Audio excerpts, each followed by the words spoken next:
देव भगवान अल्लाह, खुदा, ईश आदि नाम एक ही शक्ति के हैं। वो कैसा है, कहां है, कैसे मिलता है, किसने देखा है? ये प्रश्नवाचक चिन्ह पूर्ण रूप से हटाने के लिए अवश्य सुनिए जगत गुरु तत्वदर्शी संत रामपाल जी महाराज के अमृत वचन, सर्व पवित्र धर्मों के पवित्र शास्त्रों के आधार पर। अपन आत्माओं यहां थोड़ा सा हिंट देंगे, क्योंकि आज का विषय एक बहुत ही अपने स्तर का होगा। क्योंकि एक तो ये सिद्ध करना अनिवार्य है कि हम जिसकी शरण ग्रहण किए हुए हैं वास्तव में यो परमात्मा है कि नहीं।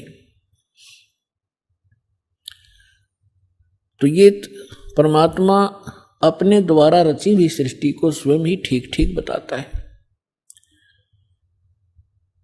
और उस परमेश्वर ने अपनी रचना को, अपनी सृष्टि रचना को आप ही आके बताया है। आज तक ब्रह्मा विष्णु महेश की कोई उत्पत्ति कहने वाला आदमी नहीं था। ऋषि वह ऋषि, चाहे कोई कितना विद्वान पाक रहा था। फिर क्या हुआ, अब थोड़ा सा ये मौखिक बता के फिर आपको शास्त्रों में दिखाऊंगा, तब आपका विश्वास दृढ़ होगा। तब ये तीनों पुत्र उत्पन्न हो गए। इसने क्या कर रखा है, ये देखिएगा, एक ब्रह्मांड है। ये एक ब्रह्मांड है, चित्र दिखाएंगे। इसका अंडे जैसी शेप है, एलिप्टिकल शेप है इसकी। ये देखिएगा, ये एक ब्रह्मांड का चित्र है। ये देखिए, ये एक ब्रह्मांड है इतना।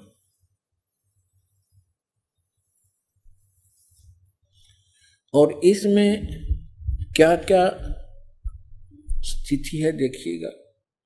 इसमें क्या है, नीचे के ये 7 लोक हैं, ये पाताल लोक है, और ये तलातल, महातल, वितल, अतल, सूतल, रसातल।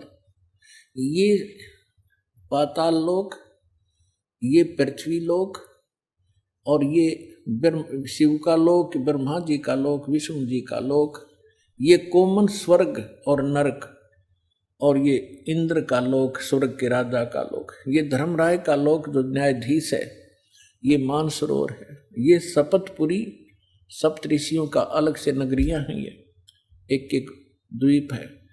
और ये है ब्रह्मलोक, ये सारा ब्रह्मलोक है। इस ब्रह्मांड के अंदर ही ये ब्रह्मलोक है। इस ब्रह्मलोक के अंदर इस काल ने एक और जाल फैला रखा है। एक ये तो महा इंद्र का द्वीप है, ये ब्रह्मलोक है जिसको महास्वर्ग कहते हैं। ये नकली सतलोक, नकली अलखलोक, नकली अगम और नकली अनामी लोक की रचना इस काल ने धोखा देने के लिए, जीवों को ये धोखा देने के लिए करवा रखी है। और ये दुर्गा का लोक है अलग से। ये समुद्र है शेष सारा, ये सब समुद्र है चारों तरफ, ये सारा समुद्र है। और यहां एक अलग से इसने गुप्त स्थान बना रखा काल ने, यहां कोई नहीं जा सकता इस काल की इच्छा बगैर। यहां इसने 3 स्थान बना रखे हैं, एक रजोगुण प्रधान क्षेत्र, एक रजोगुण प्रधान क्षेत्र, एक सतोगुण प्रधान क्षेत्र, एक ये तमोगुण प्रधान क्षेत्र। जैसे किसी कक्ष में, किसी मकान में, बिल्डिंग में, हाउस में 3 कक्ष हों और एक कक्ष में लगे हों ये अश्लील चित्र, और दूसरे में लगे हों साधु संत फकीरों के, महापुरुषों के, भक्तों के चित्र, और तीसरे में लगे हों शहीदों के, सूरवीरों के चित्र। तो जब व्यक्ति उन अश्लील चित्रों वाले कक्ष में प्रवेश करेगा, उनकी देखकर उन बकवादों को मन में उसी प्रकार के भाव नेचुरली रहेंगे, चाहे वो 2 घंटे रहे, चाहे 3 घंटे रहे, उनमें दृष्टि पड़ी ना और मन में वो दोष उत्पन्न हो गए, तो उसमें वो रजोगुण युक्त रहेगा। और जब सतोगुण प्रधान स्थान पर जाएंगे, जहाँ साधु संत फकीरों के महापुरुषों के चित्र लगे हों, उनकी हिस्ट्री लिखी हो, तो वहां जाकर के उसमें अपने आप एक साधु जैसा स्वभाव बन जाता है। और तीसरे, जहाँ शूरवीरों के शहीदों के फोटो लगे हों, तो उनकी कथाओं से, उनके बलिदान को देखकर वैसा ही स्वभाव बन जाता है। इस काल ने ये जाल फैला रखे, ये परमात्मा कबीर जी ने आके हमें बताया। अब भगवान बनाइया इसकी जड़ ने कौन खोद है, ऐसा जाल फैला रखा है। ब्रह्मा विष्णु महेश को पता नहीं हमारा पिता कौन है, और उस परम पिता ने आके इनकी एक एक दाना दाना गिनवा दिया। तो इसने क्या कर रखा है कि जैसे ही बाप ने देखा, ये देखिएगा इस स्थान पर ये 3 ऐसे लंबे चौड़े क्षेत्र है, ये वैसे दिखा रखे आपको। ये बहुत हजारों किलोमीटर, हजारों कोस का क्षेत्र है। इस क्षेत्र में ये रजोगुण प्रधान क्षेत्र है। तो ये क्या करता है, इसमें स्वयं ये ब्रह्मा का रूप बना लेता अपने पुत्र, जैसे ये ऐसा रूप, और अपनी पत्नी दुर्गा को रखता है सावित्री रूप में। इन दोनों के योग से, पति पत्नी व्यवहार से जो पुत्र उत्पन्न होता है वो ऐसी शकल का और इसी विचारों का बन जाता है। ये तब तक इसी में रहते हैं जब तक इसका जन्म ना हो ले, और फिर उसको वहीं परवरिश के लिए रख देते हैं, कोमा में रखते हैं। जब तक ये युवा नहीं हो जाते तो ये कोमा में रखते हैं और वैसे उनकी परवरिश जारी रखते हैं। उसके बाद फिर ये यहाँ आ जाते हैं सतोगुण प्रधान क्षेत्र में। यहाँ ये विष्णु रूप बना लेता है और अपनी पत्नी दुर्गा को ये लक्ष्मी रूप बना लेता है। इन दोनों के संयोग से जो पुत्र उत्पन्न होता है वो सतोगुण युक्त हो जाता है और इस जैसी ही शकल का बन जाता है। और यहाँ देखिएगा, और जब ये तमोगुण प्रधान क्षेत्र में जाता है तो वहां ये ऐसी वेशभूषा बना लेता है और दुर्गा को ये ऐसे पार्वती जैसी शकल बनाकर वहां रखता है। इन दोनों के संयोग से जो पुत्र उत्पन्न होता है वो इस जैसी शकल का बन जाता है। फिर इन तीनों को ये कोमा में रख देता है, और जब ये जवान हो जाते हैं, युवा हो जाते हैं, इन तीनों को इकट्ठा कर देता है। अब इससे पहले हम आपको परमात्मा कबीर जी द्वारा अपनी ये सारी हमारी सृष्टि रचना सुना रखी है, और ब्रह्मा विष्णु महेश के कौन माता पिता हैं वो थोड़ा सा हिंट दूंगा।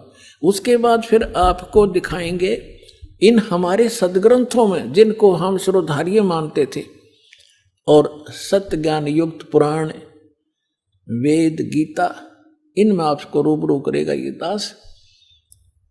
तो परमात्मा को हम अशिक्षित मानते थे और ये कहा करते ये क्या जाने धानक दुल्हा, इसने संस्कृत आती नहीं, क्या जाने वेदों और गीता और पुराणों के गूढ़ रहस्यों को। अरे भगवान तो चिट्ठी से लेकर हाथी तक की भाषा जानता है, वो सब प्राणियों की भाषा जानता है। अब ये सिद्ध भी कर देगा दास आपको कि उस परमात्मा ने कैसे रजा बख्शी। अब देखिएगा अपनात्माओं, दास जो वचन बोलेगा ये सोच लेना 100% सच समझ लियो। अब ये जो इंस्ट्रूमेंट प्रोजेक्टर बनवाए हैं परमात्मा की देन है आप पुण्यात्माओं के लिए।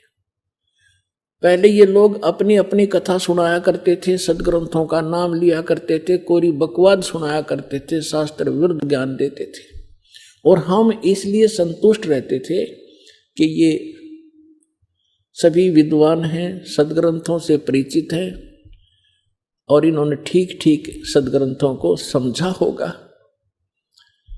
आज पता चलेगा ये किसे विद्वान थे, ये खाकी कक भी पता नहीं था इनको, और उस परम पिता को जिसको धानक दुल्हा एक मजदूर और शूद्र कह के रिजेक्ट कर रखा था लाल को, उन्होंने 600 वर्ष पहले वो ज्ञान सुना रखा है जो वेदों और गीता पुराणों के अंदर विद्वान है। तो इससे पहले परमात्मा ने जो 600 वर्ष पहले ज्ञान धर्मदास जी को दिया था वो रूबरू करता हूं। ये देखिएगा कबीर सागर, ये वो सूक्ष्म वेद है।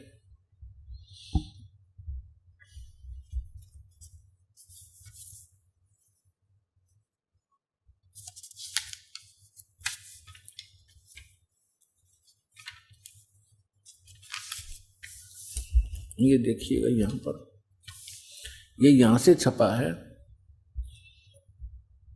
मुद्रक एवं प्रकाशक हैं खेमरा श्री कृष्ण दास, अध्यक्ष श्री वेंकटेश्वर प्रेस, खेमरा श्री कृष्ण दास मार्ग, मुंबई। ये यहाँ से था। और यहाँ देखिएगा, ये प्रथम खंड कबीरपंथी भारत पथिक स्वामी युगलानंद विहारी द्वारा प्रस्कृत, मुद्रक एवं प्रकाशक वही खेमरा श्री कृष्ण दास, ये सारे वही। अब हम आपको, ये है ज्ञान बोध और बोध सागर, कबीर सागर का एक अध्याय है बोध सागर, और उसमें ये ज्ञान सागर एक बोध सागर खंड है, ज्ञान बोध एक इसमें चैप्टर है, और ये 21 पृष्ठ पर आपको सुनाएंगे। यहाँ कहा है, धर्मदास ये जग बोराना, कोई न जाने पद निर्वाणा। परमात्मा धर्मदास जी से कह रहे थे कि धर्मदास, इस मोक्ष मार्ग को से कोई परिचित नहीं है, और ना ब्रह्मा विष्णु महेश की सतिथि से परिचित हैं। ये सारा विश्व भ्रमित है, ये सब यथार्थ ज्ञान से परिचित नहीं है, इसलिए मैं तेरे को ये कथा सुनाई है। देखिएगा, धर्मदास ये जग बोराना, कोई न जाने पद निर्वाण। निर्वाण माने मोक्ष मार्ग, पद माने मार्ग। यही कारण मैं कथा पसारा, जग से कहिए वो राम नियारा। ये गलती से मिसप्रिंट है। यही ज्ञान जग जीव सुनावो, सब जीवों का भरम नसावो। अब मैं तुमसे कहूँ चताई, तेरे देवन की उत्पत्ति बाई।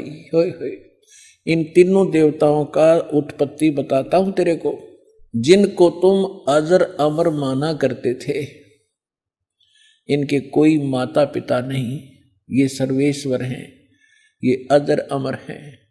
अब तुम्हें सुनाता हूं इन तीनों देवताओं की उत्पत्ति। अब मैं तुमसे कहूँ चिताई, तेरे देवन की उत्पत्ति भाई। कुछ संक्षेप कहूँ गहुराई, सब संशय तुमरे मिट जाई। भरम गए जग वेद पुराना, आदि राम का वेद न जान्या। राम राम सब जगत बखाने, आदि राम कोई बिरला जाने। आदि राम माने सनातन परमात्मा, यह इन्होंने नाम लिखा है, ये मिसप्रिंट है। तो राम राम सभी कहते हैं, लेकिन उस आदि राम को, उस सनातन परमात्मा को कोई नहीं जानता। देखिएगा, ज्ञान, अब मैं जो कथा सुनाने जा रहा हूं, ज्ञानी सुने तो हृदय लगाई, मूर्ख सुने तो गम ना पाई। विद्वान पुरुष सब प्रमाणों को देखेंगे, तुरंत स्वीकार कर लेंगे, और जो मूर्ख होंगे या कोई जानबूझ के ईर्षावश नहीं स्वीकार करेंगे, तो उनकी बात यहाँ नहीं है। जो बुद्धिमान होंगे इस ज्ञान को तुरंत हृदय से लगाएंगे। अको हो सारे प्रमाण है। और परमात्मा कहते हैं, जानबूझ साची तजय और करे झूठ तैने, और ताकि संगत है प्रभु सपने में भी ना दे। ऐसा दुष्ट सामने प्रमाण देख के और फिर नखरे करता है, तो जानबूझ साची तजय और करे झूठ तैने, तो ताकि संगत है प्रभु कहते सपने भी में ना दे। ऐसा दुष्ट कभी कहते कभी ना मिलाइयो इसे व्यक्ति ने। सामने प्रमाण है और फिर नहीं मान रहा है। तो यहां परमात्मा कहते हैं, ज्ञानी सुने सो हृदय लगाई, मूर्ख सुने तो गम ना पाई। अब क्या बताने जा रहे हैं? माँ अष्टंगी पिता निरंजन, माँ अष्टंगी पिता निरंजन, ये जम दारुण वंशन अंजन। पहले कीन निरंजन राई, पीछे से माया उपजाई। कहते हैं पहले उस ज्योत निरंजन की उत्पत्ति की थी अंडे से, और पीछे से दुर्गा बनाई थी, उत्पत्ति की थी। पहले कीन निरंजन राई, पीछे से माया उपजाई। माया रूप देख अति शोभा, देव निरंजन तन मन लोभा। दुर्गा के उस स्वरूप के ऊपर आसक्त होकर इस काल ने यह गलती की। कामदेव धर्मराय सताए, देवी को तुरंत धर खाए। इसके अंदर विषय वासना प्रबल हुई। धर्मराय इस काल को भी कहते हैं। इसने कहा था मैं सत का राज करूंगा, मैं धर्म का राज करूंगा, तो तब इसको धर्मराय कहा करते थे। और जब इसने लड़की के साथ जुल्म किया, इसको काल कहा गया। अब क्या कह रहे हैं? माया रूप देख अति शोभा, देव निरंजन तन मन लोभा। काम देव धर्मराय सताए, हे देवी को तुरंत दर खाए। पेट से देवी करी पुकारी, हे साहेब मेरा मोहे करो उबारी। टेर सुनी सतगुरता आए, अष्टंगी के बंद छड़वाए। अब यहाँ पर इन कबीर पंथियों ने थोड़ा बहुत अपने हिसाब से 19-21 कर दिया। इसमें लिखा है परमात्मा ने कहा था टेर सुनी तहाँ हम आए।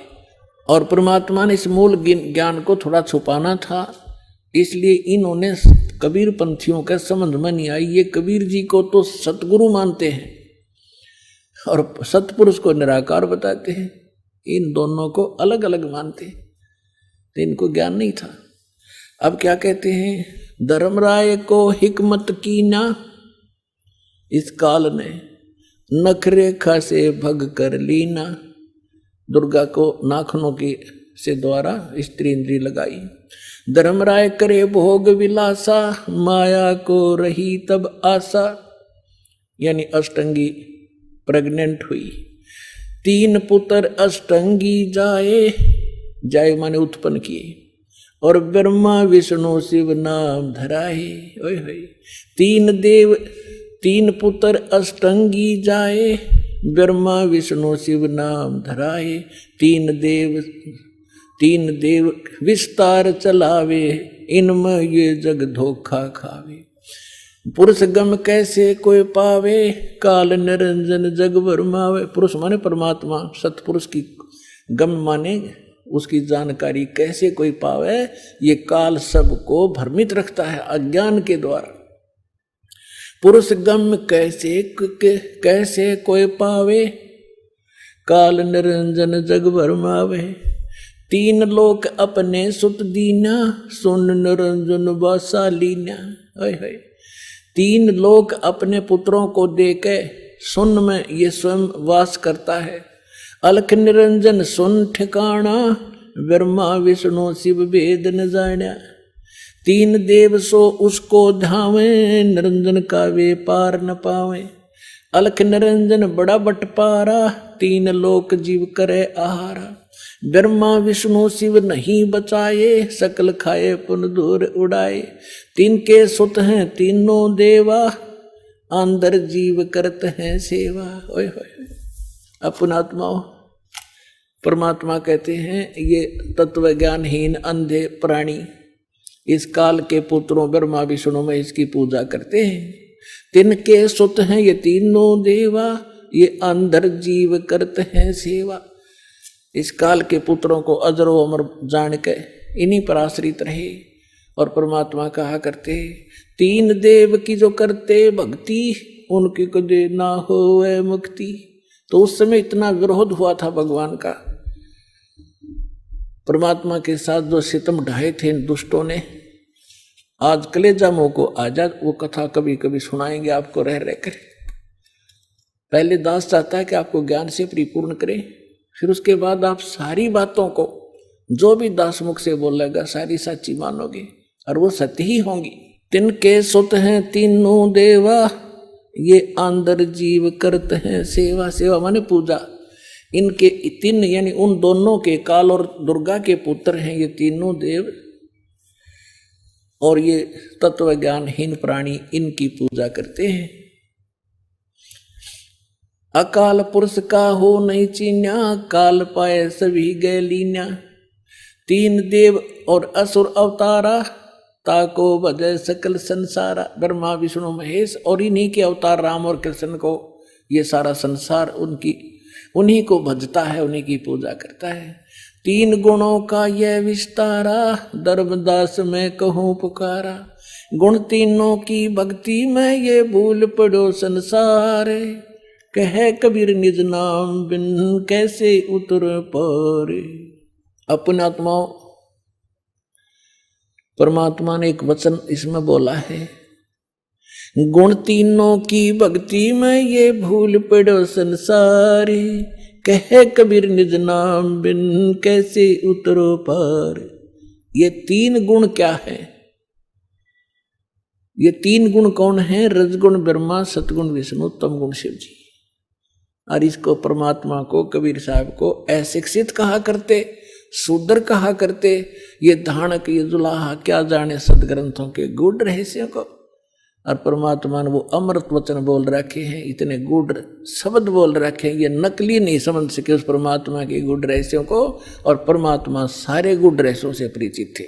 ये देखिएगा मार्कंडे पुराण, ये देखिएगा मार्कंडे पुराण, इन्हीं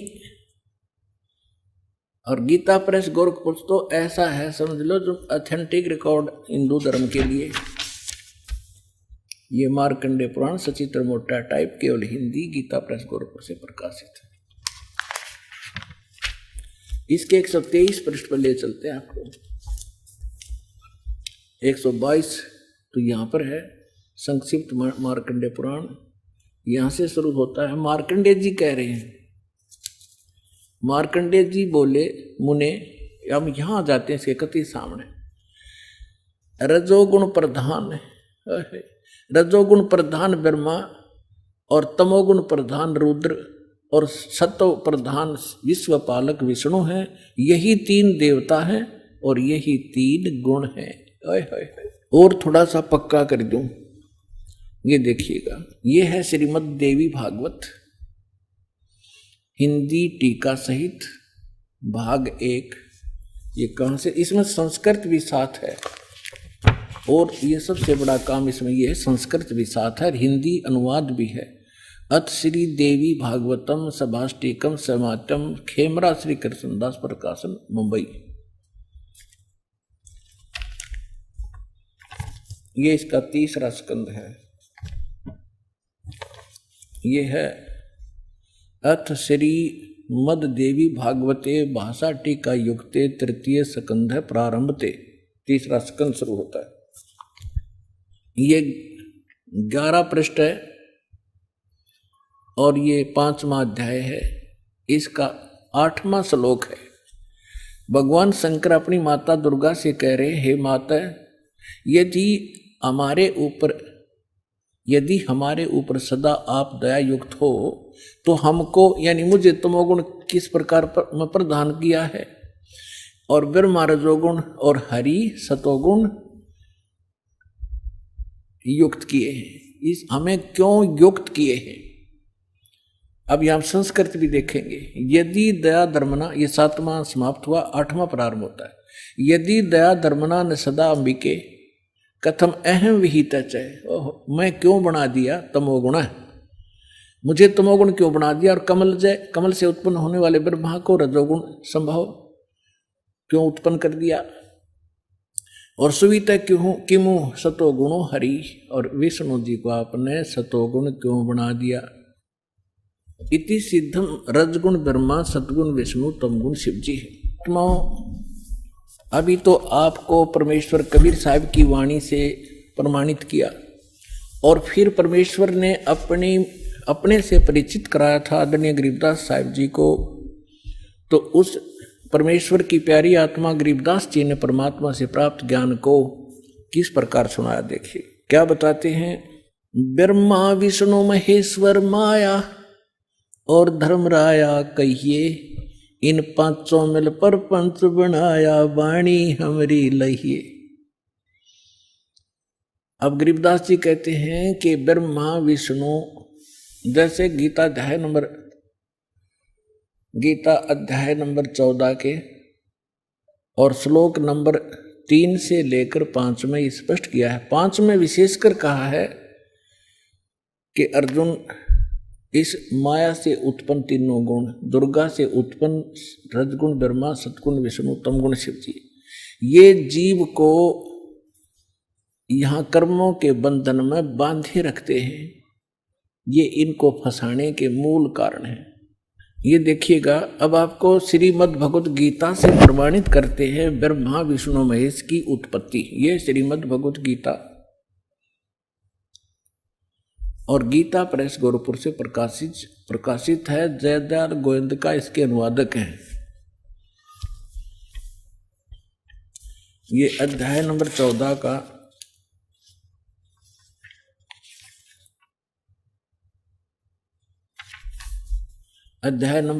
का श्लोक नंबर 3 से 5 सुनाएंगे आपको। ये 3 है। इसमें क्या कहा है कि अर्जुन मेरी ये महत ब्रह्म रूप मूल प्रकृति। अब आपको दास ने श्रीमद् देवी भागवत के 3रे स्कंद में विष्णु जी कहते हैं अपनी माता दुर्गा को कि तुम शुद्ध स्वरूपा हो, ये सारा संसार तुमसे उद्भासित हो रहा है। मैं ब्रह्मा और शंकर आपकी कृपा से विद्यमान है। हमारा आविर्भाव माने जन्म और तिरोभाव माने मृत्यु होता है और आप ही पूर्ण प्रकृति हैं। और इसमें रुद्र संहिता शिव पुराण के अंदर आपको दिखाया था कल कि इस सदाशिव काल रूपी ब्रह्म ने अपने ही विग्रह से वह सृष्टि वह निकाली, दुर्गा निकाली, और उसको प्रकृति भी कहते हैं। पहले उसको फिर ये दिखाते हैं आपको, देखिएगा। अब 14वें अध्याय के 3रे श्लोक में ये क्या कहता है कि अर्जुन, ये काल बोल रहा है ब्रह्म, मेरी ये मूल प्रकृति सभी संपूर्ण भूतों यानी प्राणियों की योनि यानी गर्भाधान स्थान है, और मैं काल ब्रह्म उस योनि में गर्भ यानी चेतन समुदाय गर्भ को स्थापना करता हूँ, और तत्व माने उस के संयोग से सभी प्राणियों भूतों माने प्राणियों की उत्पत्ति होती है। 4 में क्या कहा है, हे अर्जुन, ये नाना प्रकार की सब योनियों में जितने भी मूर्तियां यानी शरीरधारी प्राणी हैं उत्पन्न होते हैं। प्रकृति यानी दुर्गा तो उनकी गर्भ धारण करने वाली माता है, और मैं बीज स्थापन करने वाला पिता हूं। आगे देखो 5वें में, हे अर्जुन, सतगुण रजगुण और तमगुण, सतगुण विष्णु, रजगुण ब्रह्मा, तमगुण शिव जी, ये प्रकृति से उत्पन्न दुर्गा से उत्पन्न, और तीनों गुण रजगुण ब्रह्मा सतगुण विष्णु तमगुण शिव जी अविनाशी जीवात्मा को शरीर में फंसाए रखते हैं, बांधे रखते हैं कर्मा के अनुसार। अब इसने तो यो ठीकरा फोड़ दिया ब्रह्मा विष्णु महेश पर कि ये बांध रहे हैं। अब ये महापुरुष क्या कहते हैं, भगवान क्या कहते हैं परमात्मा से प्राप्त ज्ञान से। अब गरीबदास जी क्या कहते हैं, ब्रह्मा विष्णु महेश्वर माया और धर्मराया कहिए।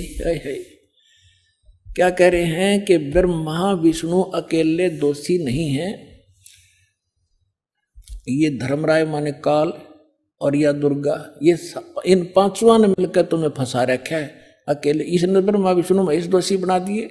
अब क्या बताते हैं, ब्रह्मा विष्णु महेश्वर माया और धर्मराया कहिए, इन पांचों मिल पर पंच बनाया वाणी हमरी लहिए। हम जो कह रहे हैं इसको घनी गौर से सुनना और इस पर बहुत गौर करना। इन पांचों ने मिलकर ये परपंच बना रखा है, आपको यहाँ फंसा रखा है।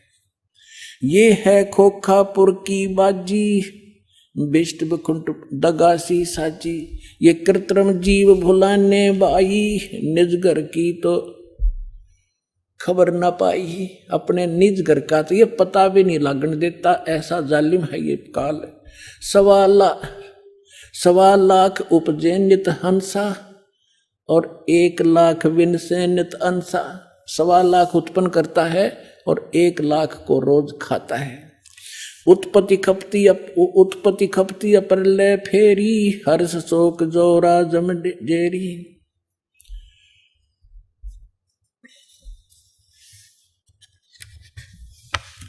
अब क्या बताते हैं परमात्मा, माया आद निरंजन भाई, अपने जाए आप खाई।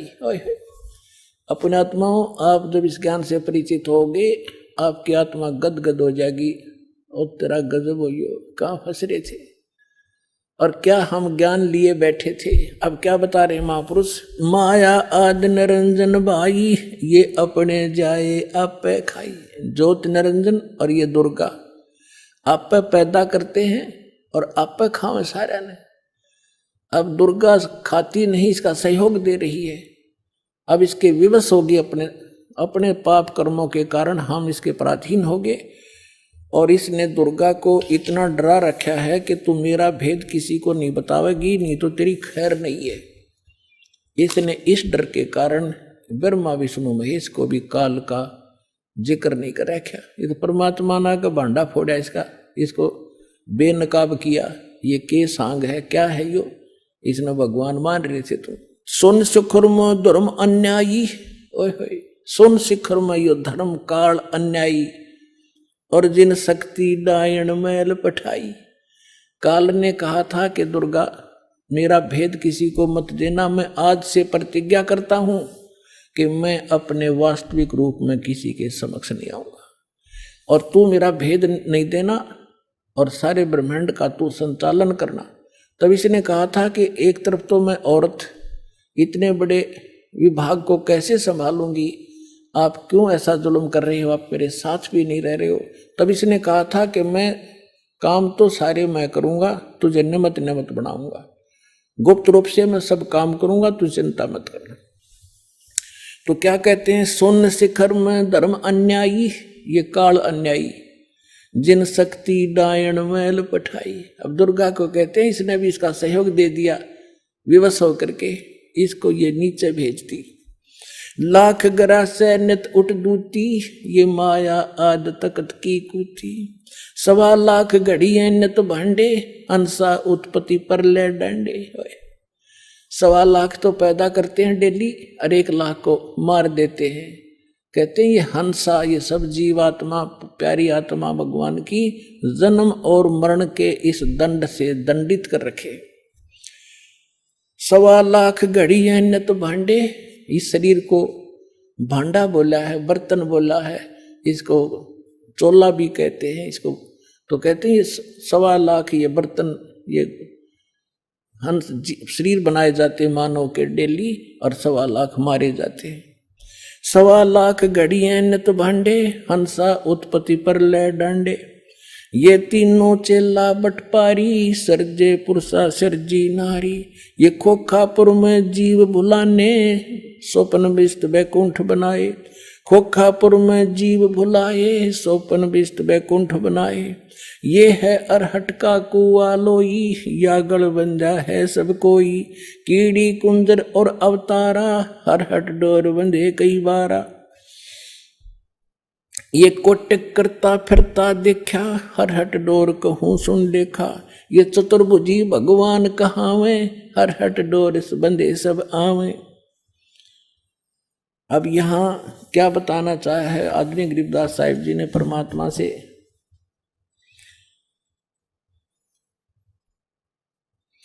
ब्रह्मा विष्णु महेश्वर माया और धर्मराया कहिए। इन 500 मिल पर पंच बनाया, वाणी हमरी लइए। इन 500 मिल जीव अटकाए, हम युगन युगन आण छुटाए। गरीबदास साहिब कहते हैं, भगवान कबीर साहब बता रहे हैं कि इन 500 ने मिलकर जीवों को फंसा रखा है, और हमने युगों युगों में आके और इन जीवों को छुटाया और सतलोक ले गए। बंदी छोड़ हमारा नामम, अदर अमर है अस्थिर ठामम। पीर पैगंबर कुतुब ओलिया, सुर नर मुनि जन ज्ञानी। ओए होए, पीर पैगंबर कुतुब ओलिया, सुर नर मुनि जन ज्ञानी। एत्या को तोरा ना पाया, जम के बंदे प्राणी। पुण्यात्माओं, जब दास ने परमात्मा की एक वाणी पढ़ी थी कि सुर नर मुनि जन 33 करोड़ी, ये बंदे सभी काल की डोरी, तो दास को भी विश्वास नहीं हुआ था कि ये इतने देवता ब्रह्मा विष्णु महेश ऋषि मुनि, क्या इनको भी रास्ता नहीं मिला। क्या कह रहे हैं गरीबदास जी, पीर पैगंबर और कुतुब ओलिया और सुरनर मुनिजन ज्ञानी, ये विद्वान पुरुष महर्षि, इनको वो मार्ग नहीं मिला, ये काल के बंधे प्राणी, ये काल के ही जाल में रहे। अमर करूं सतलोक पठाऊं, ताते बंदी छोड़ कहाऊं। अब कबीर साहब कहते थे मैं अमर करूं और तुम्हें यहां से काल के जाल से छुटवाऊं, इसलिए मैं बंदी छोड़ कहलाता हूं, यानी काल के बंधन से छुटवाने वाला। अपने आत्माओं, ये इतना बड़ा चैप्टर है। जैसे अभी गरीबदास साहिब ने कहा था कि सुन शिखर में धर्म अन्यायी, जिन शक्ति डायन मैल पठाई। अब देखिएगा ये लघु चित्र, ये एक ब्रह्मांड का चित्र है जहां ये काल रहता है। ये देखिएगा, ये सारे एक ब्रह्मांड के अंदर ये व्यवस्था है आपको बताई। नीचे के ये 7, ये पाताल, रसातल, सुतल, तल, तलातल, मातल, ये और ये पृथ्वी लोक, ब्रह्मा का लोक, विष्णु जी का लोक, शिव का लोक, विष्णु जी का लोक, और ये कॉमन स्वर्ग है। स्वर्ग और नरक इकट्ठा ही है। और ये इंद्र का लोक, ये धर्मराज का लोक, ये है, इसको महास्वर्ग कहते हैं। ये इतना महास्वर्ग है, ये सारा एक ब्रह्म लोक कहलाता है। इतना ये इसके अंदर अलग व्यवस्था है। तो ये काल यहाँ रहता है, यहाँ पर, और इसने इसका यूं अलग से व्यवस्था है, ये अलग से, इसमें कोई नहीं जा सकता। इस दुर्गा को इसने यहाँ एक अलग से द्वीप दे रखा है। यहाँ ये यहाँ रहती है, इसकी इच्छा होती है तब इसको ये ऊपर लेता है, नहीं इसको फिर नीचे छोड़ देता है। ये फिर यहाँ अपने अलग द्वीप पर रहकर इन सब का, इस पूरे ब्रह्मांड का की देख रेख करती है और इसके संपर्क में रहती है। ये काल यहाँ रहता है ऊपर, और इसके ये ऐसे 21 ब्रह्मांड हैं। ये देखिएगा, ये जो आपने एक ब्रह्मांड देखा था, अब ये समझना ये एक गेंद जो है ये ब्रह्मांड है। ऐसे इसने 5 ब्रह्मांडों को एक स्थान में रोका है, जिसको महाब्रह्मांड बनाया है। तो ऐसे ऐसे 4 महाब्रह्मांडों में 20 ब्रह्मांडों को रोक कर इसने एक 21वां ब्रह्मांड यूं अलग बना रखा है। ये पूरा देखिए पर, ये सबसे ऊपर ये अलग एक ब्रह्मांड है। ये वैसे बनाने में, दिखाने के लिए अलग से बनाना, इसकी भी ऐसी ही एलिप्टिकल शेप है ऐसे।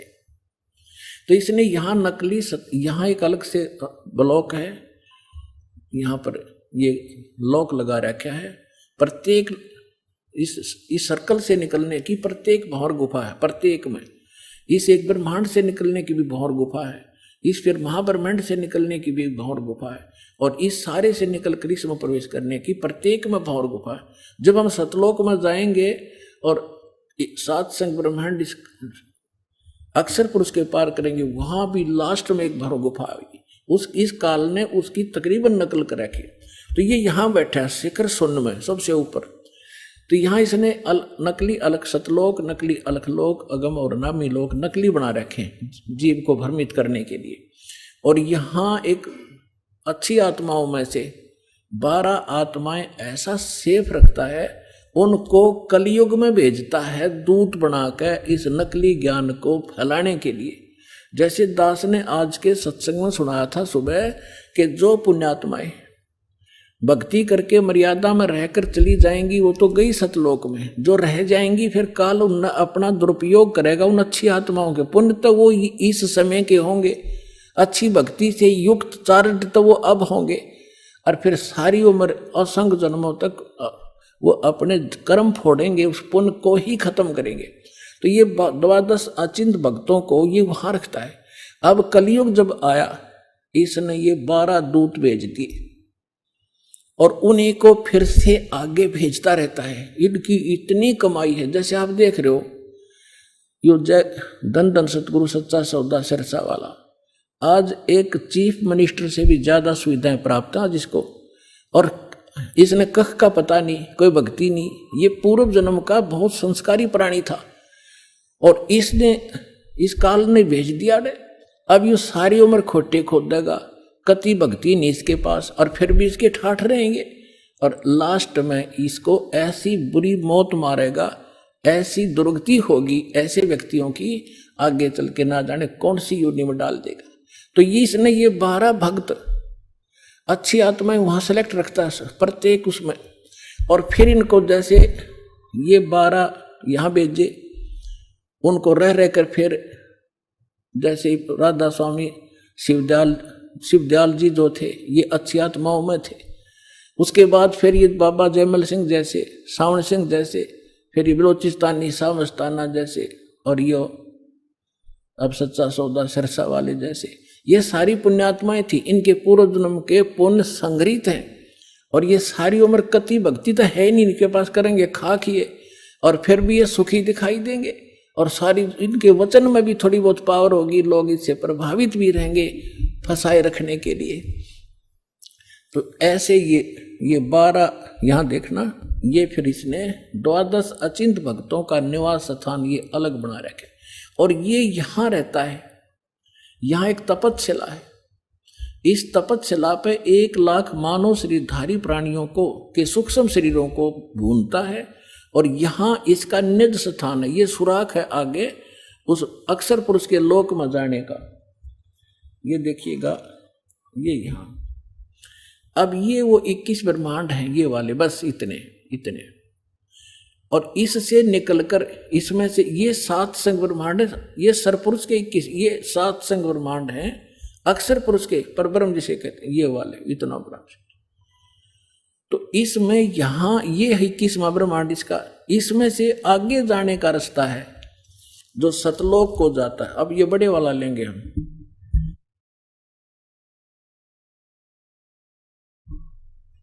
अब ये 21वां ब्रह्मांड है, ये देख पूरे ब्रह्मांड देखो 21।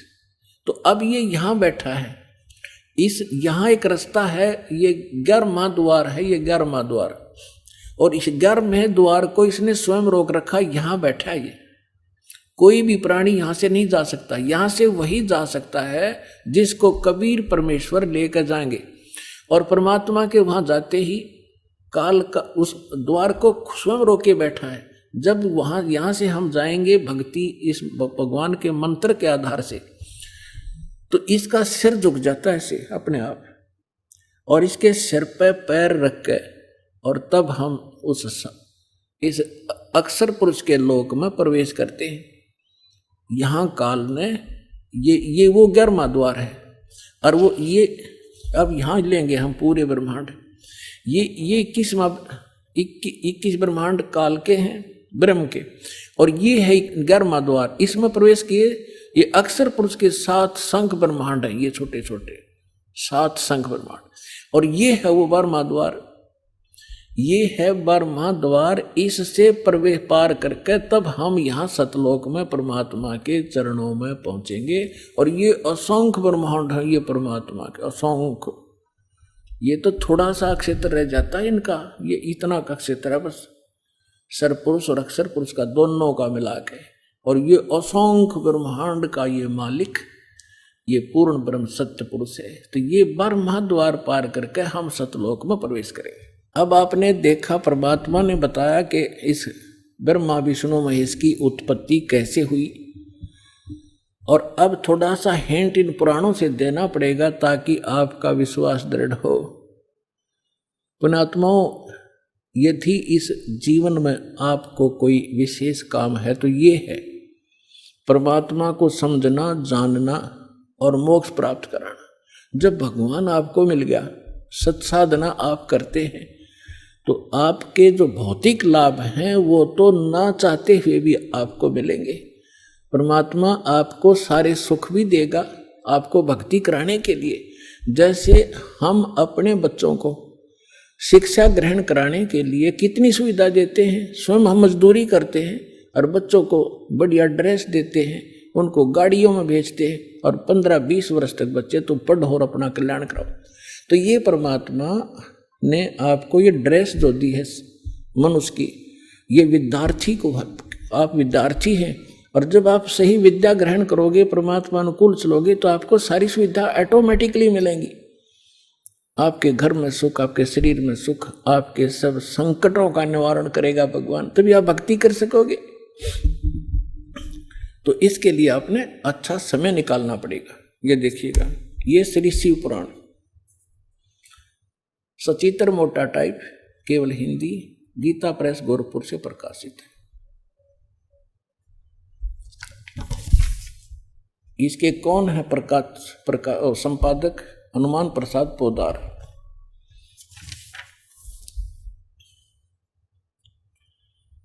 ये प्रकाशक मुद्रक है, गीता प्रेस गोरखपुर, गोविंद मनु कार्यालय कोलकाता का संस्थान। अब यहां देखिएगा, ये 98-99 पृष्ठ पर हम पढ़ेंगे रुद्र संहिता, संक्षिप्त शिव पुराण, और ये 98 पे यहां नीचे से 5वां अध्याय है। अपने पुत्र नारद की यह बात सुनकर लोक पितामह ब्रह्मा वहां इस प्रकार बोले। अब 99 पर आ गए हम। ब्रह्मा जी ने कहा, ब्रह्मन देव शिरोमणे, तुम सदा समस्त जगत के उपकार में लगे रहते हो। तुमने लोगों के हित की कामना से बहुत उत्तम बात पूछी। आइए अब हम उन श्रद्धालुओं के अनुभव जानते हैं जो जगत गुरु तत्वदर्शी संत रामपाल जी महाराज जी से दीक्षा प्राप्त कर चुके हैं तथा उनके द्वारा बताए गए भक्ति मार्ग पर चल रहे हैं। नमस्कार जी। नमस्कार। क्या नाम है जी आपका? भावना सोलंकी। कहाँ से हैं जी आप? मैं पुणे से आई हूँ। क्या करते हैं आप? मैं अभी स्टडी कर रही हूँ, मेरा प्लेन ग्रेजुएशन चल रहा है, बीएससी कर रही हूँ, और उसके साइड बाय साइड मैं एविएशन एंड ट्रैवल मैनेजमेंट का भी कोर्स कर रही हूँ। संत रामपाल जी महाराज से कब जुड़े? संत रामपाल जी महाराज जी से हम 2006 में जुड़े हैं। संत रामपाल जी महाराज से नाम दीक्षा लेने से पहले आपका जो पारिवारिक भक्ति का माहौल क्या रहा है? क्या भक्ति साधना करते थे आप? संत रामपाल जी महाराज जी की शरण में आने से पहले मेरे दादाजी, जो कि एक शिव भक्त थे काफ़ी बड़े, और वो एक किस्म से पंडित थे, जो कि मतलब सारे लोगों का झाड़ फूक करना वगैरह, तो हम भी उन्हीं को फॉलो करते थे। और कुलदेवी जी जो हमारी माता जी दुर्गा जी थी, तो हम उनकी भक्ति साधनाएं करते थे, और अन्य भी जितने देवी देवताएं हैं उनकी भक्ति साधनाएं, पूजा अर्चनाएं हम करते थे, उनके व्रत वगैरह करते थे, ये सारी चीज़ें करते थे। तो फिर जब आप साधना कर ही रहे थे, तो फिर संत रामपाल जी महाराज जी की शरण में आने की क्या जरूरत आन पड़ी? वो साधनाएं हम कर रहे थे, लेकिन जब हमने संत रामपाल जी महाराज जी का सत्संग सुना, तब हमें पता चला कि ये जितनी भी साधनाएं हम कर रहे हैं, ये सब हम बस एक कहीं सुनी पे कर रहे हैं कि इसने बोला उसने बोला, उस आधार पे कर रहे थे। हमारे पास में कोई बेस नहीं था, कोई प्रूफ नहीं था कि जो चीज़ हम कर रहे हैं क्या उसका कोई सबूत भी है, क्या वो हमारे शास्त्रों के आधार पे है। जब हमें ये चीज़ें संत रामपाल जी महाराज जी का सत्संग सुन के हमें पता चला, जब उन्होंने अपने शास्त्र सारे खोल के बताए, क्योंकि हमारा ऐसा मानना था कि जैसे जितने धर्म है उसके अकॉर्डिंग हर कोई अलग अलग अपना, जैसे मुसलमान लोग अपना अल्लाह कह रहे हैं, हिंदू लोग अपने जितने देवी देवता हैं उनका ले रहे हैं, और जो भी जितने धर्म हैं उतने भगवान बैठे हैं, ठीक है। तो हमेशा से एक ही कन्फ्यूजन रहा है कि एग्जैक्टली वो एक कौन है जिसने हम सभी को बनाया है। तो वो एक खोज थी हमेशा से, लेकिन उसका जवाब नहीं मिल पा रहा था, उसका कोई सबूत नहीं था कि कौन है वो एग्जैक्टली, और है भी तो क्या प्रूफ है। तो वो जो प्रूफ हमें संत रामपाल जी महाराज जी की सत्संगों में मिला, उनकी सत्संग जब हमने सुनी, तो उसके अंदर जो भी उन्होंने जो शास्त्र उन्होंने खोल के बताए, फिर चाहे वो कुरान हो, चाहे बाइबल हो, चाहे गुरु ग्रंथ साहिब हो, चाहे गीता हो, चाहे वेद हो, उन्होंने सारे शास्त्रों को खोल के बताया, तब जाके हमें बिलीव हुआ कि हाँ, ये भक्ति हमें एक सही दिशा देगी और ये भक्ति हमें चूज करनी चाहिए। भावना जी, क्या रियली आपको लगता है कि आज तक किसी भी संत ने वो बातें नहीं बताई जो संत रामपाल जी महाराज ने बताई है? सर आप बता दीजिए कि संत रामपाल जी महाराज जी के अलावा क्या किसी और ने ये भक्ति बताई है क्या? क्योंकि आज अभी अगर हम समाज में देखें तो जितने भी संत हैं उन्होंने अपना अपना एक लिटरेचर बना के रख दिया है, उन्होंने अपनी अपनी एक बुक्स वगैरह सारा कुछ वीडियोस वगैरह प्रिंट आउट करके, ऑलरेडी कोई चीज़ किसी की ऐसी छुपी हुई तो है नहीं, सारा कुछ आज हमें नेट पे अवेलेबल है, ठीक है। और आप मीडिया वाले हैं तो आपका तो काम ही है छानबीन करना, तो आप ही निकाल के हमें बता दीजिए कि कौन सा ऐसा संत है जिसने अपने शास्त्रों को खोल कर ये बताया है कि परमात्मा साकार है, या फिर कौन सा ऐसा संत है जिसने अपने शास्त्रों में से एक भगवान को बताया। क्योंकि जितने संत हैं वो सभी लोग अपना अपना एक इष्ट लेके बैठ गए हैं, लेकिन संत रामपाल जी महाराज जी एक ऐसे संत हैं जिन्होंने एक ही परमात्मा जो कुल मालिक है, जो सभी का मालिक है, जिसने इस सृष्टि की रचना की है, उनके बारे में with fact and with authentic proof बताया है।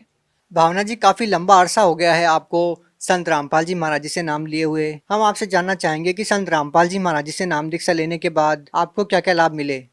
जी, संत रामपाल जी महाराज जी से जुड़ने के बाद में सबसे पहला एक आर्थिक लाभ एक सबसे पहला तो मतलब हमें आध्यात्मिक लाभ हुआ कि एक सत भक्ति मिल गई, हमें एक सही वे ऑफ वर्शिप मिल गया जो हमारे शास्त्रों के आधार पे है, एक प्रूफ के साथ में मिल गया कि हाँ यही भगवान है और इन्हीं की भक्ति करने से हमें मोक्ष मिल जाएगा। तो सबसे पहला तो एक आध्यात्मिक लाभ मिल गया कि हमें एक मोक्ष का मार्ग मिल गया। दूसरी चीज़ जो है कि एक आर्थिक लाभ, जैसे कि पहले हमारी कंडीशन आर्थिक परिस्थिति भी काफ़ी ख़राब थी कि मतलब घर में पावशर दूध लाना भी मतलब हमारे बस का नहीं था इतना, और जितने बिजनेस मेरे डैड किए जा रहे थे सारे के सारे दिन ब दिन लॉस में ही जा रहे थे, एक भी सक्सेस नहीं हो पा रहा था। तो जब हम संत रामपाल जी महाराज जी की शरण में आए तो एक तो हमें ये आर्थिक लाभ मिला, आध्यात्मिक लाभ मिला, और दूसरा जो है एक शारीरिक लाभ जो कि मैं आपके साथ यहाँ पे शेयर करना चाहूँगी कि बचपन में मतलब जब मैं एक बार मतलब हम यहाँ से, मैं पुणे में रहती हूँ लेकिन मैं प्रॉपर राजस्थान से हूँ, तो जब हम अपने घर गए नानी के वहाँ पे तो मोस्टली ये जो भूत प्रेत जो लोग जो होते हैं, जो हम कहते हैं ना, वो होता ही है मोस्टली गाँवों में, ठीक है। तो हम वहाँ पे गए और जैसे कि मेरी बोलने की बहुत ज़्यादा आदत है तो उस कारण से वहाँ पे कुछ लेडीज़ें बैठी हुई थी तो उनके सामने ऐसे बहुत कुछ मैंने बोल दिया जिस कारण से उन्होंने ऐसे मुझे कैच कर लिया था।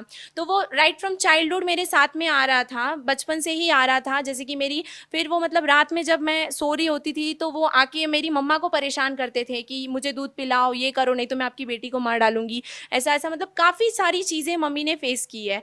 तो वो मतलब मेरे ऊपर आके मेरी मम्मा डैडा को भी परेशान करते थे वो सारे जो आत्माएं जो होती थी। उसके बाद में फिर मेरे मम्मी पापा मुझे कुछ ऐसे जो पंडित जो होते हैं उनके पास लेके गए, क्योंकि उस समय हम संत रामपाल जी महाराज जी की शरण में नहीं थे। तो वहाँ पे जाने के बाद में उन्होंने कुछ ऐसे झाड़ फूँक किया और कुछ धागे वगैरह बांध दिए, जिसके चलते कुछ टाइम तक मुझे आराम रहा। लेकिन फिर मेरी लाइफ में एक मोड़ ऐसा आया जब मैं 9th में थी, तब एक टाइम ऐसा आया कि वो चीज़ मतलब मुझे बहुत ज़्यादा सताने लगी। वो जो प्रेत की बाधा थी वो काफ़ी ज़्यादा सताने लगी। मतलब रात में जैसे ही 12 बजते थे हमेशा एक डोर बेल हमारा बज जाता था, जब डोर खोल के देखो तो वहाँ पे कोई नहीं मिलता था। ऐसी बहुत सी चीज़ें मैंने देखी है। उसके बाद में भी मतलब जैसे कि घर में अगर मैं बैठी हूँ तो मुझे ऐसे परछाई बिल्ली की वगैरह चलते हुए दिखाई देती थी, और जब मैं मम्मी पापा को बताती थी तो वो कहते थे कि नहीं यहाँ पे कुछ है ही नहीं। फ्रेंड्स को बताती थी तो वो भी बोलते थे कि नहीं ऐसा कुछ नहीं दिख रहा है हमें। प्लस फिर ये सारी चीज़ें मतलब, और रात में भी जैसे कि मैं अगर हॉल में सो रही हूँ तो हॉल की विंडो कोई खोलने की कोशिश कर रहा है, और जब अगर मैं बेडरूम में सो रही हूँ तो बेडरूम की खोलने की कोशिश कर रहा है। मैंने ये सारी चीज़ें आजमा के देखी, किचन में भी सो के देख लिया तो वहाँ पे भी विंडो कोई खोलने की कोशिश कर रहा है। तो ये सारी चीज़ें होने के कारण मेंटली काफ़ी ज़्यादा डिस्टर्बेंस हो गया था, जिस कारण से फिर मतलब मुझे हाई फीवर हो गया था। मतलब एक तरफ से वो टाइम ऐसा था कि बहुत ज़्यादा तेज़ मुझे बुखार हो गया था, उस कारण से कि इंजेक्शन भी नहीं लग पा रहा था। फिर एक दिन ऐसे ही मैं मतलब हमारे घर में ऐसे ही गद्दा लगा था तो मैं वहाँ पे सो रही थी, तो इतना सा जस्ट हमारा जो मेन डोर है वो खुला हुआ था हॉल का, और बाहर नीचे कुछ मेरे फ्रेंड्स हैं वो खेल रहे थे ऐसे ही। तो जैसे ही वो ब्लैक कैट थी एक, जो कि मतलब उस समय मैं जाग रही थी और मम्मा मेरे किसी काम से बाहर गए थे। तो जैसे ही मैं सो रही थी और मेरे भाई और बहन बगल वाले बेडरूम में ही कंप्यूटर पे कुछ कर रहे थे काम, और मैं सो रही थी और मेरे को बहुत हाई फीवर हो गया था। तो वो जो कैट है वो इतना सा गैप था, इतने से डोर में, ना वो डोर ज़्यादा खुला है ना कम खुला है, वो एकदम से अंदर आ गई। मैं अपनी आंखों से हर चीज़ देख पा रही हूँ लेकिन मेरी बॉडी इस तरह से हो गई थी कि मैं कोई रिएक्ट नहीं कर पा रही थी, और ऊपर ही गुरुजी का मंदिर था। तो वो ऐसे धीरे धीरे आके वो सडनली मेरे यहाँ पे चेस्ट के यहाँ पे आके वो काफ़ी ऐसे बैठ गई थी, और उसने मेरे गले के यहाँ पे मतलब ऐसे नाखून तक दबा दिया था। मतलब इन शॉर्टली मतलब मैं उस टाइम जाग रही थी, अगर मैं चाहती तो मैं सब कुछ कर सकती, लेकिन मेरी बॉडी इस तरह से पैरालाइज हो गई थी, मतलब एक टाइप से सुन्न पड़ गई थी कि मैं।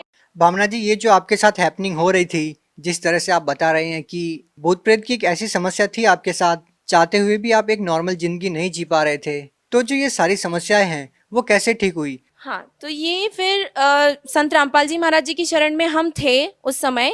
तो फिर जब ये सारी चीज़ें हुई तो घर पे फिर मेरे पापा मम्मी जब आए तो उनसे ये सारा फिर इंसिडेंट शेयर किया। मम्मी ने पापा को बताया कि ऐसा ऐसा हुआ आज, ये वो सब कुछ उनको बताया कि आज ऐसा ऐसा हो गया, अगर मैं राइट टाइम पे नहीं आई होती तो पता नहीं क्या हो जाता। तो फिर डैड ने मैंने डिसाइड किया कि हम गुरुजी को प्रार्थना लगवाएंगे। तो जैसे ही हमने संत रामपाल जी महाराज जी को फ़ोन किया तो संत रामपाल जी महाराज जी ने बस इतना कहा कि बेटा सब ठीक हो जाएगा, परमात्मा की भक्ति करो, विश्वास रखो, और अगर भूतों से डर जाओगे तो सतलोक कैसे जाएंगे हम। और उस दिन के बाद से पता नहीं मतलब मैं किस तरह से, जहाँ पे मतलब मेरा माइंड टोटली वर्क करना बंद हो गया था, आज दिन तक मैं कैट्स ऐसे देखते ही मैं ऐसे कांपने लग जाती थी, मुझे इतना डर बैठ गया था। आज दिन तक कभी मेरे सामने ऐसा कोई किस्सा नहीं आया है, ना ही कोई ऐसी चीज़ मैंने वापस देखी है। बहन जी, ऐसा भी सुनने को मिला कि संत रामपाल जी महाराज विश्व के सभी धर्मगुरुओं को एक मंच पर आने के लिए न्योता भी दिया और उन्होंने काफी संतों के साथ ज्ञान चर्चा भी की है मीडिया के माध्यम से। तो उसका रिजल्ट क्या निकलता है? आपके विचार में जो वो ज्ञान चर्चा है वो कितनी सार्थक रही और उसका क्या परिणाम निकला? संत रामपाल जी महाराज जी ने जब सारे विश्व के जितने धर्मगुरु हैं, नॉट ओनली सिर्फ इंडिया ही की बात नहीं ले रहे हम, सारे विश्व के जितने धर्मगुरु हैं सभी को आमंत्रण दिया था, ठीक है। तो जितने भी यहाँ पे ज्ञान चर्चा करने के लिए आए, अगर वो रियल होते, अगर उनके पास सच में कोई ज्ञान होता ना, तो शायद वो डिबेट और आगे तक जाती। लेकिन जब उनके पास में कोई फैक्ट के साथ, कोई प्रूफ के साथ उनके पास कोई ज्ञान ही नहीं था, तो फिर वो क्या डिबेट करते। और इस चक्कर में ये डिबेट ज़्यादा देर तक भी नहीं चल पाया, क्योंकि जब उनके पास कोई ज्ञान ही नहीं है तो वो क्या डिबेट करें। आपका मानना है कि क्या संत रामपाल जी महाराज ने सभी धर्मगुरुओं को निरुत्तर कर दिया? जी हाँ, बिल्कुल। संत रामपाल जी महाराज जी ने सभी को निरुत्तर किया है, वो भी अपने मन से नहीं, उन्हीं की किताबों से, अपने ही हिंदू धर्म के या फिर जितने भी धर्म हैं, अपने ही शास्त्रों को लेके उन्हें निरुत्तर किया है। संत रामपाल जी महाराज जी के बारे में और कुछ कहना चाहेंगे, क्योंकि आपने काफी लंबा अरसा संत रामपाल जी महाराज जी की शरण में रहते हुए हो चुका है, कोई और लाभ बताना चाहेंगे आप? जी हाँ, एक्चुअली मेरी जो छोटी बहन है, जिनको सर मतलब हेड में यहाँ पे सेंट्रल पार्ट पे एक कीड़ा लग गया था, जो कि फिर उसने धीरे धीरे इतना प्रोग्रेस कर लिया कि वो ऑलमोस्ट उनका पूरा माइंड उन्होंने खा लिया था। तो जब हम डॉक्टर्स के पास गए तो डॉक्टर्स ने बोल दिया कि ये बच्ची ज़्यादा बचेगी भी नहीं। उस टाइम वो काफ़ी छोटी थी, लाइक 4 से 5 साल की होगी, तो वो काफ़ी छोटी थी। तो डॉक्टर्स ने भी बोल दिया था कि ये बचेगी नहीं, एक तो छोटा सा बच्चा है, उसका माइंड कितना है, तो वो ऑलमोस्ट पूरा खा लिया था। फिर जब डॉक्टर्स ने बोल दिया कि वो बचेगी नहीं, तो हमें टेंशन होने लगी। हमने संत रामपाल जी महाराज जी के यहाँ पे प्रार्थना लगवाई, उन्हें आश्रम लेके गए हम। तो आश्रम लेके जाने के बाद गुरुजी ने उनको आशीर्वाद दिया और उन्हें एक चरणामृत का बॉटल दिया और प्रसाद दिया, और गुरुजी ने बोला कि बेटा भक्ति करो, परमात्मा सब ठीक कर देगा। तो फिर जब हम हॉस्पिटल गए तो उनसे गुरुजी ने बोला कि साइड बाय साइड आप ट्रीटमेंट भी चालू रहने दो। तो हमने उनका ट्रीटमेंट चालू रहने दिया। तो कुछ ही महीनों में या फिर 1-2 महीने में वो पूरा क्योर हो गया। उसके बाद में क्योर हो गया तो डॉक्टर भी शॉक रह गया कि ये ऐसे कैसे हो गया, सेम डॉक्टर वो शॉक हो गया। फिर उसके बाद में डॉक्टर ने बोला कि ठीक है, ठीक तो हो गए हो, लेकिन इनको बाल नहीं आ पाएंगे, बिकॉज ये जो हैंड पे जो अपना स्किन होता है ना, एग्जैक्टली ऐसा स्किन उसके सर में बन गया था। तो डॉक्टर्स ने बोला कि हेयर्स का आना पॉसिबल ही नहीं है। फिर हमने गुरुजी को प्रार्थना लगवाई कि गुरुजी डॉक्टर्स ऐसा ऐसा बोल रहे हैं। तो गुरुजी ने बोला कि कैसे नहीं आएंगे, जब परमात्मा साथ है तो फिर आप क्यों डर रहे हो। और आज अगर आप उनके हेयर्स देखोगे ना, उनके हेयर्स घुटनों तक गिरते हैं। इतने लंबे बाल मेरे घर में किसी के नहीं है। बहन जी, आपसे एक और बात जानना चाहेंगे कि आध्यात्मिक लेवल पर जब हम संत रामपाल जी महाराज जी के बारे में जानते हैं तो लाखों लोग सामने निकल कर आते हैं कि उनका शारीरिक, मानसिक, आर्थिक किस तरह से उनको लाभ मिला है। यही हम बात करें उनके सामाजिक उत्थान के बारे में, तो हम आपसे जानना चाहेंगे कि संत रामपाल जी महाराज का सामाजिक उत्थान में क्या योगदान रहा है।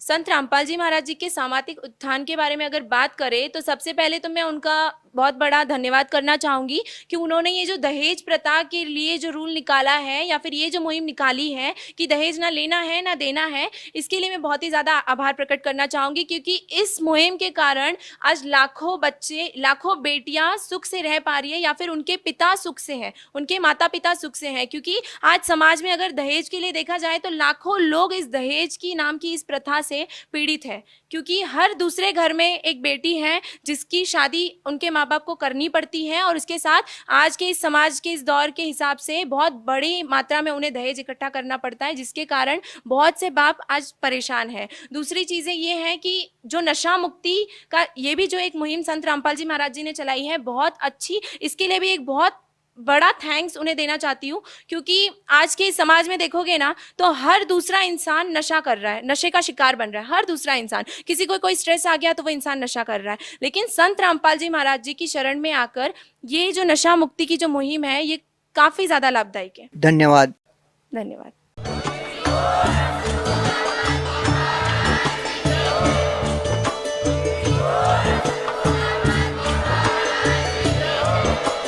आप सुन रहे थे जगत गुरु तत्वदर्शी संत रामपाल जी महाराज जी के मंगल प्रवचन। अधिक जानकारी के लिए विजिट कीजिए हमारी वेबसाइट www.jagatgururampalji.org। संत रामपाल जी महाराज जी के शुभ आशीर्वाद से पूरे विश्व भर में 500 से भी ज्यादा नाम दीक्षा केंद्र हैं, जिन पर संत रामपाल जी महाराज जी द्वारा ऑनलाइन निशुल्क नाम दीक्षा दी जा रही है। अपने